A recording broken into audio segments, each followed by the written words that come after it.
Hey, this is Sky. Welcome to my YouTube channel. Bright and early Saturday morning, mind, body, and soul, daily discipline. This is how we get through.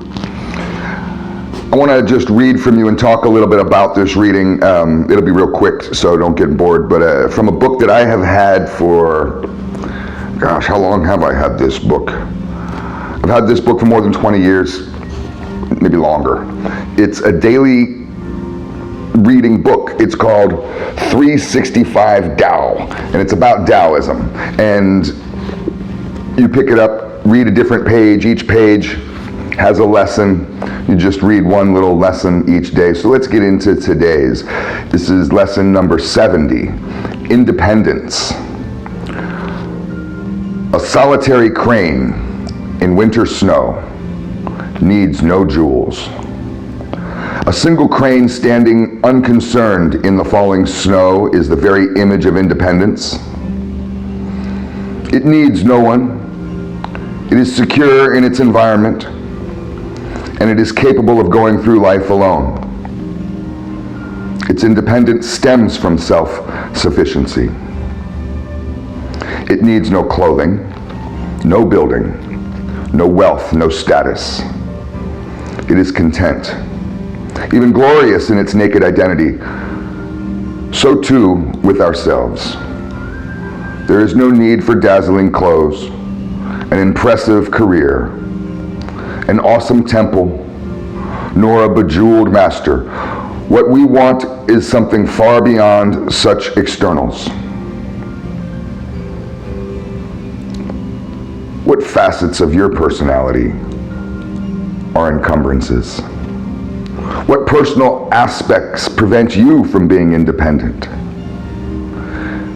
These are the areas that will define your self-cultivation, for you must strive to stand alone. This doesn't mean that you won't ever join with others, but you will do so as an individual who will cooperate just as much as is necessary. In this way, you will never be lost in a group, and you will never fear being alone. I think this is a great little book. Each day it has a different lesson, and you can give yourself something to think about. I've talked about this stuff before as far as independence. I'm a very independent person, and it's taken me a long time to become that way. One of my aspects of independence, obviously, is not needing a lot of external things in my life. I wear the same clothes pretty much every day. I have a closet, a walk-in closet full of clothes that I don't wear. I wear pretty much the same shit every day. Make my life easier for myself. I don't wear suits. I don't even own a suit. I don't even own one. I keep my attire comfortable and simple. I'm not trying to play peacock. You know how peacocks ruffle their feathers and try to show off for people? I don't give a fuck about that. I try to simplify my lifestyle. I am not a consumer, so I don't buy stuff on Amazon, almost ever. I haven't ordered a single thing on Amazon in months, not one thing. I haven't bought a single thing for myself as a gift or as a present, as a toy. Months. I can't even remember the last time I wasted money like that. I go grocery shopping, I pay my bills, I take care of my house when it's necessary, my vehicles when it's necessary. I spend money. I just spent $3,000 to take down 9 trees on my property here, 10 trees.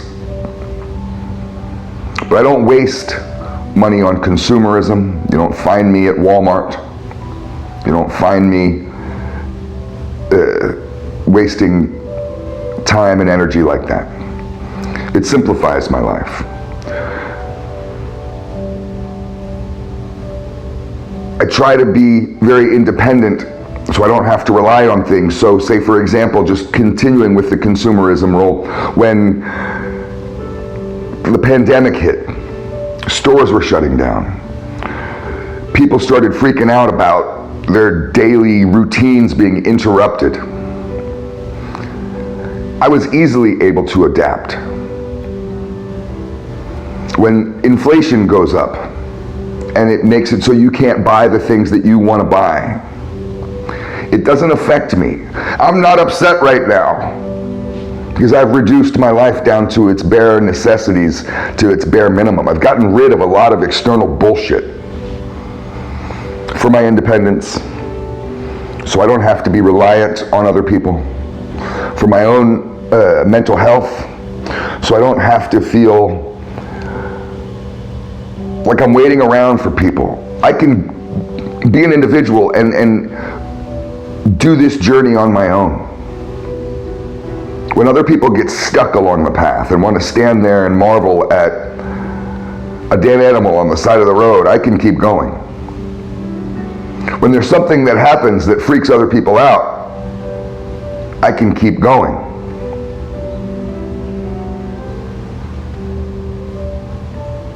It's important to start identifying areas of our lives that are making our lives more complicated. Where are you being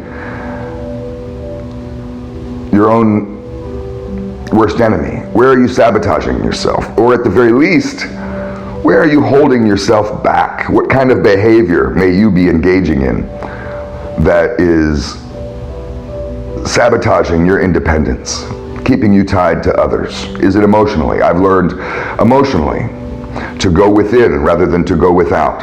I've learned to stop complaining. That was a big one.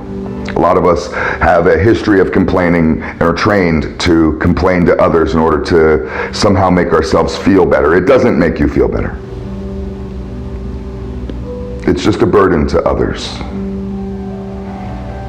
So I've become independent emotionally. I've become independent financially. I've become independent in almost every aspect of my life. Now, that doesn't mean that I shut other people out or that I don't want others in my life. It doesn't mean that I avoid groups. But even in a group, I'm an individual. I don't get tied to a group to where I'm dependent upon the group for my own survival.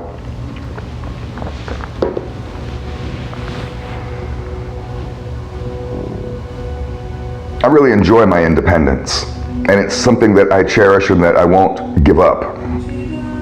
If I get into relationships of any kind, friendships, love relationships, even family relationships, whatever they may be, I always make sure that I have healthy boundaries. Healthy boundaries. It's important to understand what healthy boundaries are.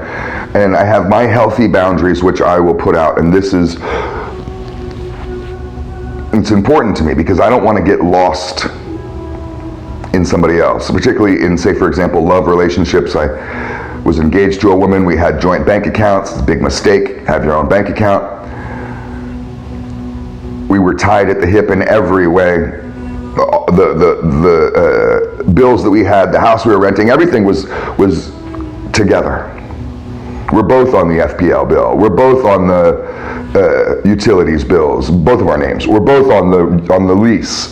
We're both on, we shared everything. There was no independence. Every single little purchase, every single little decision felt like a joint mission, this joint effort, and it became difficult because we're two different people.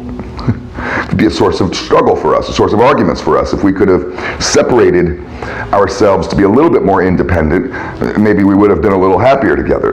But, you have to learn your lessons. Independence is important in relationships.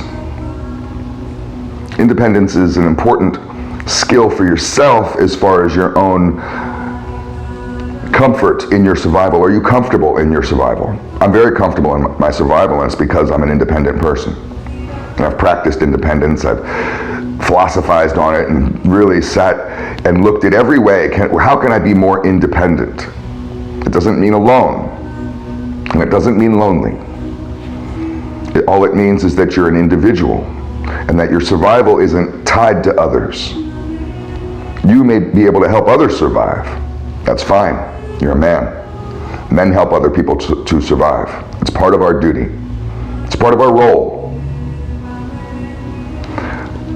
But you don't have to have your survival tied into your old lady. Your wife dumps you, God forbid, but if she did, you'll be fine, brother, you'll be fine. I know what it's like to go homeless after being dumped. It was such a low feeling.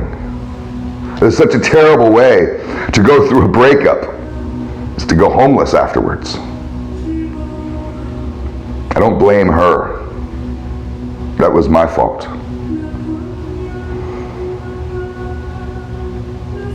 Think about ways that you can be more independent today. Think about ways that you may be a burden to others. Think about ways that you may be putting your survival on other people's shoulders. And reclaim that power. Like in that little lesson we read. Be like that crane in the snow. Thanks for watching.